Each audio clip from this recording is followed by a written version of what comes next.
There is a test, a single question that cuts through the noise of the market, the glamour of growth stocks, and the complex spreadsheets of Wall Street analysts. It is a question so powerful, so fundamental, that it forms the bedrock of a multi-hundred-billion-dollar fortune. It is Warren Buffett's ultimate litmus test for a business, the one he returns to, time and again, to separate the fleeting successes from the permanent champions. He once laid it out with startling clarity. The single most important decision in evaluating a business is pricing power. If you've got the power to raise prices without losing business to a competitor, you've got a very good business. And if you have to have a prayer session before raising the price by 10%, then you've got a terrible business. This is the final promise. Not the promise of a hot stock tip or a get-rich-quick scheme, but the promise of a mental model that, once adopted, will permanently alter the way you view the world of commerce, investing, and wealth creation. It is the key to shifting your focus from the chaotic, unpredictable world of commodity businesses that are slaves to the market, to the serene, predictable world of economic royalty, companies that dictate their own financial destiny, and by extension, the destiny of those who own them. We are about to embark on a deep journey into this principle. We will deconstruct it, piece by piece, not as a theoretical concept, but as a practical tool for your own financial freedom. We will begin with the story of how a small California candy company taught a young Warren Buffett the most important lesson of his life, a lesson worth more than any MBA. This is the story of pricing power, the secret to finding the companies that simply cannot be beaten. Our journey into the heart of Warren Buffett's most powerful investment principle begins not in the hallowed halls of a Wall Street bank or a high-tech boardroom in Silicon Valley, but in the fragrant, old-fashioned kitchens of a California candy maker. The year is 1972. Warren Buffett and his partner, Charlie Munger, operating through their controlled company Blue Chip Stamps, are presented with an opportunity. The family that owns See's Candies is looking to sell. On the surface, it seemed unremarkable. See's was a chain of candy shops, beloved in its local markets, but hardly a revolutionary enterprise. To a younger Buffett, one still heavily influenced by his mentor Ben Graham's school of cigar butt investing, finding discarded, statistically cheap companies with one last puff of value left in them, See's looked expensive. The family was asking for $30 million. The company's tangible assets, the book value of its factories, stores, and inventory, was only about $8 million. The remaining $22 million was for something intangible, something you couldn't touch or quantify on a traditional balance sheet: the brand, the customer loyalty, the goodwill. For a strict value investor of the Graham and Dodd tradition, paying more than 3 times the value of the physical assets for a business that sold chocolates and lollipops seemed like a fool's errand. Buffett's initial reaction was one of extreme skepticism. He was prepared to walk away. He told Charlie Munger that he wouldn't pay a penny over $25 million, a price he still felt was pushing the boundaries of financial prudence. This moment was a crossroads. Had he stuck to the rigid, formulaic approach he had learned, the greatest chapter of his investment education would never have been written. But thankfully, he had Munger, and he had a man named Ira Marshall at Blue Chip Stamps, who pushed him, who cajoled him, who insisted that he was missing the true nature of the business. Marshall understood that See's was not just a collection of assets that made candy, it was a cherished institution in the minds of its customers. The See's family eventually agreed to the $25 million price tag. The deal was done. At the time of the acquisition, See's was earning about $4 million pre-tax. So Buffett and Munger had paid what seemed like a significant multiple for a simple, non-essential business. But what they soon discovered would reshape their entire philosophy of capital allocation and wealth management. They learned that See's Candies possessed a magical quality, an invisible asset more valuable than all its kitchens and storefronts combined. Each year, after Christmas, the management of See's would sit down and decide how much to raise prices for the coming year. And they did. They raised prices every single year. A little here, a little there. The cost of sugar might go up, the cost of labor might go up, but even if they didn't, the price of a box of See's chocolates went up. And the truly astonishing thing was what happened to the customers. Absolutely nothing. Business didn't fall off. In fact, it continued to grow. Customers did not flock to cheaper competitors like Russell Stover. They didn't decide to forego their holiday tradition. Why? Because the purchase of a box of See's candies was not a purely economic transaction. A person giving a box of See's on Valentine's Day wasn't just giving chocolates. They were giving a token of affection, a symbol of tradition, a gesture of quality. Taking a box of See's to a dinner party was a social signal. The incremental cost, the extra $1 or $2 per box each year, was a negligible price to pay for the emotional payload the brand delivered. The thought process of the customer wasn't, how can I get the cheapest possible chocolate? It was, I need to get a nice gift, and See's is the standard. This was Buffett's eureka moment. He was witnessing pure, unadulterated pricing power in action. See's could raise its prices, and the extra revenue would fall almost entirely to the bottom line, turning into pure profit, because the underlying costs to produce the candy had not necessarily increased by the same amount. This wasn't a business that had to pray before raising prices. It was a business that commanded them. Over the decades that followed, See's Candies, that small, $25 million acquisition that seemed so expensive at the time, would go on to generate over $2 billion in cumulative profit for Berkshire Hathaway, all while requiring very little additional capital investment. It became Buffett's prototype for the perfect business, a mental model he would use to evaluate every future investment, from Coca-Cola to American Express to Apple. The lesson was seared into his brain. The real value of a business is not in its tangible assets, but in its power over the minds of its customers. The ability to increase the price of your product without a corresponding loss in market share is the single greatest indicator of a durable competitive advantage, an economic moat that competitors cannot cross. The magic of See's Candies and its ability to consistently raise prices without alienating its customer base isn't just a quaint business anecdote, it's a profound case study in human psychology. To understand why pricing power works, we must move beyond the sterile world of economic theory, which posits a perfectly rational consumer, and enter the messy, emotional, and often irrational world of behavioral science. The consumer of a product with true pricing power is not making a decision based on a spreadsheet. They are being driven by powerful cognitive biases that are deeply wired into our cerebral architecture. One of the most potent principles at play is the endowment effect, first described by Nobel laureate Richard Thaler. The endowment effect states that we place a higher value on things we own or feel a connection to simply because we own them. For a long time, See's customer, the brand isn't just one of many options. It's asterisk their candy. It's the candy their mother bought, the one they bring to family gatherings. This sense of ownership and personal history creates an emotional attachment that dramatically increases its perceived value, making a price increase feel less like an economic assault and more like a small, acceptable change to a cherished part of their life. This is intertwined with status quo bias, our inherent preference for the current state of affairs. Any change from the baseline is perceived as a loss. For the See's customer, the status quo is buying that box of candy for special occasions. The cognitive effort and emotional risk required to switch to a new, unknown brand, which might be of lower quality and ruin the social gesture, is far greater than the small financial pain of paying a bit more for the trusted, familiar option. The company with pricing power isn't just selling a product, it's selling certainty and the comfort of the familiar. Furthermore, a powerful brand like See's acts as a mental shortcut, or what psychologists call a heuristic. In a world with overwhelming choice, our brains are wired to find ways to simplify decision-making. The See's brand becomes a heuristic for quality, tradition, and a guaranteed good gift. When the need for a gift arises, the brain doesn't engage in a complex, multivariable analysis of all available chocolate options.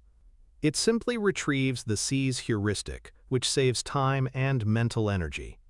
This makes the customer's loyalty incredibly sticky. The company is no longer competing on the physical attributes of its chocolate alone. It's competing on the strength of its mental shortcut. Raising the price by 10% doesn't break this heuristic. The mental shortcut is so efficient and so trusted that the brain is willing to pay a premium to continue using it. This also mitigates the pain of paying. The act of spending money registers in the same part of the brain that processes physical pain. However, strong brands act as an anesthetic. When we buy a product we trust and value emotionally, the purchase feels less like a painful loss and more like a rewarding gain.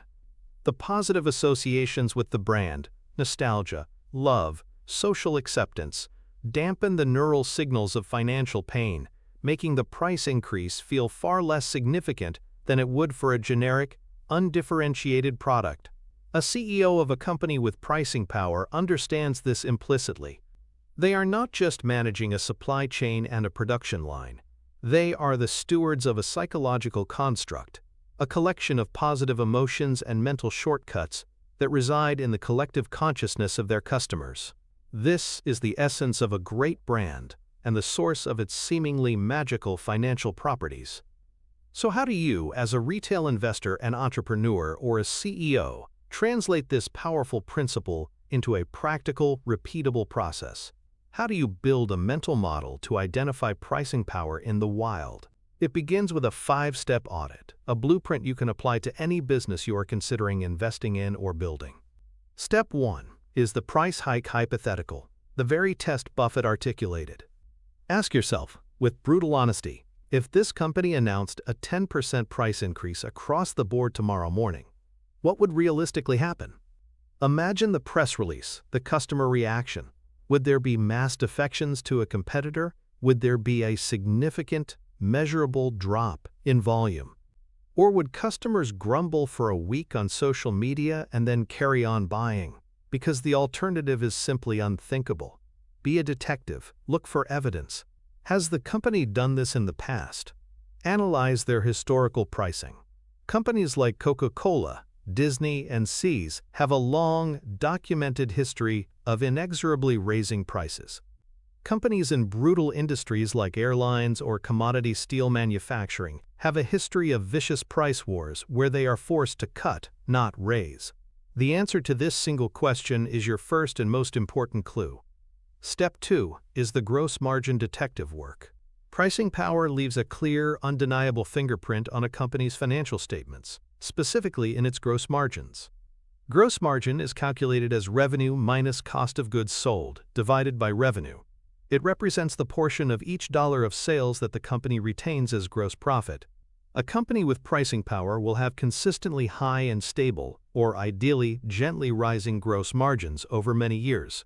They can pass on any increase in their own input costs, like sugar for See's or aluminum for Coke, to their customers, protecting their profitability.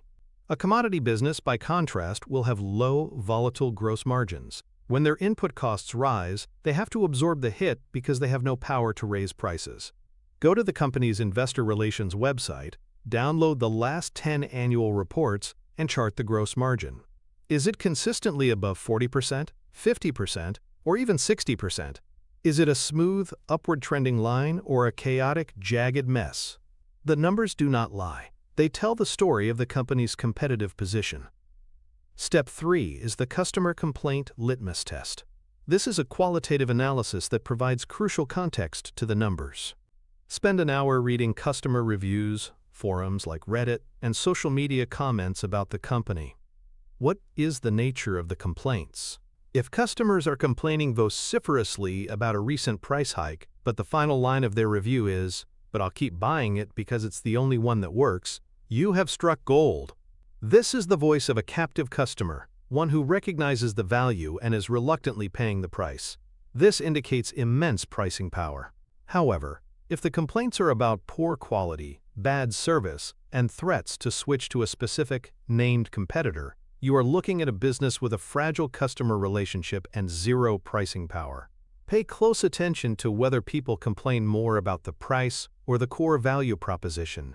Price complaints from loyal customers are a bullish sign. Value complaints are a bearish one. Step 4 is the brand as a verb test. Does the company's brand name serve as a proprietary eponym for the entire category?